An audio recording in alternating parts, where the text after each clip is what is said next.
Okay, today we're doing something a little different here. We got the Rubicon in the shop, me and Mike. Mike's my technological engineer kind of guy that helps me with a lot of stuff. I'm more of just a knuckle dragger. Anyways, we ended up having a multiple cylinder misfire, which led us to troubleshoot down to a dead number 2 cylinder. Well, what we thought was a dead number 2 cylinder. So I went ahead and changed O2 sensors and a fuel injector, swapped coil packs, and did a few other things just to kind of take number 2 out of it, fire it up. The whole number 2 bank, or the whole left bank, was dead. Nothing was firing on the left bank. Engine ran like crap. Truck barely ran. So I thought maybe we didn't have something on there right. Maybe we left something disconnected. So I went back through everything. I didn't take the intake off again, but I went back through everything, looked at it, and basically was ready to throw the towel in when me and Mike were having our discussion, our morning discussion about technological stuff. He's usually doing motorcycle stuff, which you'll see some of that. And we came across a few things here on his Think car. And if you look here, were we under special functions? No, this is the ABS. Oh. It's the ABS module. Okay, so the ABS module log default. That could have been from the resets we did. Let's go back to the reset. And that's what it is. Okay, so that's the only fault we have now, which ABS, I could care less about that shit. We don't need no stinking ABS. Let's erase that. Can we erase that? It's gone. Okay. Okay, so this is how we found the secret fix. Cleaning the cam phaser or some shit like that. So we went to this. What was that we just clicked? Oh, we went system selection. System so we're going to selection. go into one of the computers. One of the computers, system selection. And we're going to go into the powertrain control module. We went in there.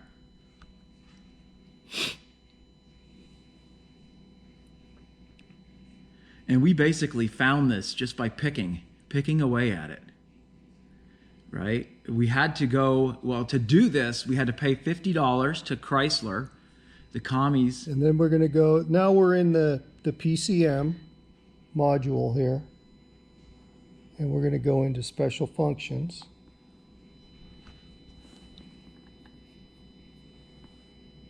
And now we've got all kinds of fun stuff. And we found phaser, exhaust phaser cleaning on 1 and 2. And we reset memory. And there's also a cam crank relearn that we didn't do. But we did the exhaust phaser and intake phaser on both banks 1 and 2. And we also did, we got to go back one more to special functions in the general menu. That's back to the general menu. And then we found, where was it? Where'd it Electronic throttle reset. Right there. We reset the throttle. Basically, it relearns where the throttle is. Yeah, it asks you to hop in there and floor it and hold it, and then it tells you to let it back to its natural, relaxed setting. And it relearns the top and the bottom of the throttle. That may or may not have been it, but I really think it was the exhaust and intake. Was it phaser cleaning? Yes. Yeah, phaser cleaning. The exhaust and intake phaser cleaning, because when we turned that on, we actually sat here and you could hear the truck physically change tone in the way it idled. I mean, it was idling rough because that's what it was doing, because it was like on crack. It was driving like it was on crack before. Now it's no longer Hunter Biden.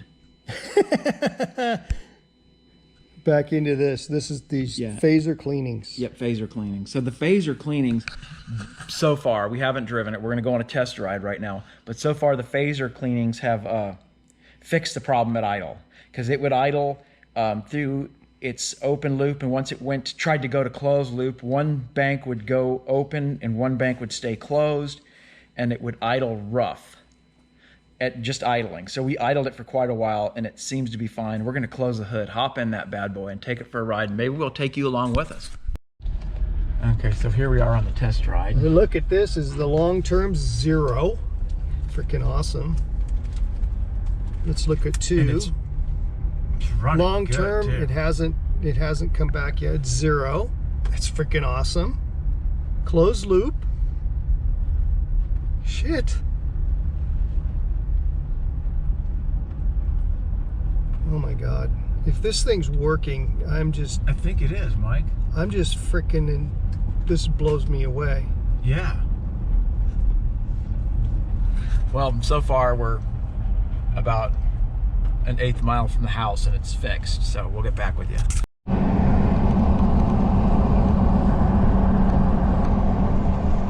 a dog's life, man.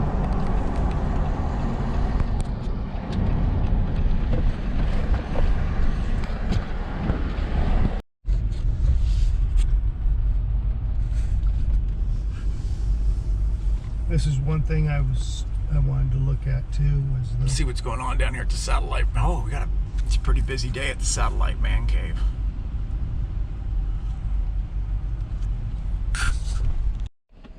So after about a 4 or 5 minute drive, we're sitting idling, looking at what we're looking at here is this is the 1.1 O2 sensor volts and the 2.1. So basically, those are both the left, control. the first Control O2 sensors, yeah, those are the control O2 sensors, and then we're at the cam sync state and the mass airflow meter. Just looking at some data here, and it, you know, if I was picky, I would say it idles a kiss rough, but I think it's idled like this before when I drove it. Well, you got to also realize we reset things and it's readapting. Oh, okay, that could be part of it. So Yeah. that could be part of it too. Okay, so here we are at the satellite man cave. We just did the ride in the Jeep after doing our amazing fix on the cam angle sensor cleaner. Phaser. Cam phaser cleaner in the computer that you have to go to FCA, Fiat Chrysler America or something.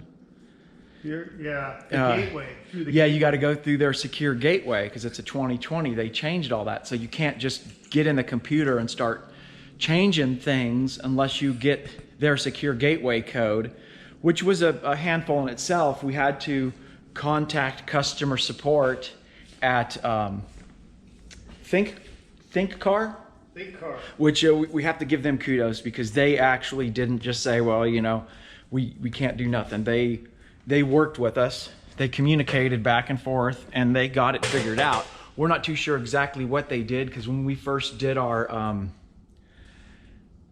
login and paid FCA commies our money, it didn't work.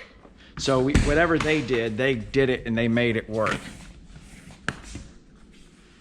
Here at the satellite shop. These things are in storage. The only fishing we're doing now is ice fishing. So that's our satellite shop. That's our Jeep story. Cam angle phaser cleaning in the computer needs to be cleaned. I'm not going to sit here and tell you this is going to fix everybody's MISSFIRE. It definitely fixed mine so far. I mean, like I said, I just went around the block, but before it was such a hard fault. I mean, it was a hard fault. Every time I started it, once it tried to go into closed loop, it would start missing real bad, which made me think it was something with that cam phaser or something. So anyways, we've got that fixed, and we're just up here to take a look and see. We just had the heater installed the other day back here, so now we have heat. See that heater way back there? I don't know if you can see it, the Resonor. But we don't have it on today, so it's kind of cold in here. Anyways, maybe we'll get some video going home, see if we can get it squared up. All right. System selection, we can look at the,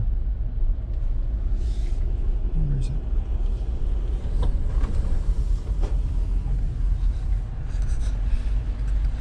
Second start seems to be okay. Just can't get over that cleaning the cam phasers in the computer made a difference.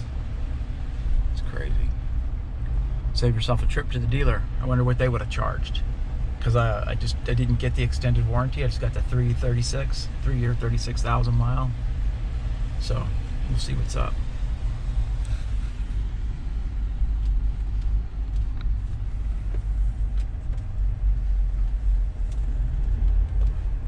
Oh, is he okay with that window all the way down? Yeah, he's okay. You can raise it up a little bit. Yeah, that kind of scares me. I'd rather have it, yeah.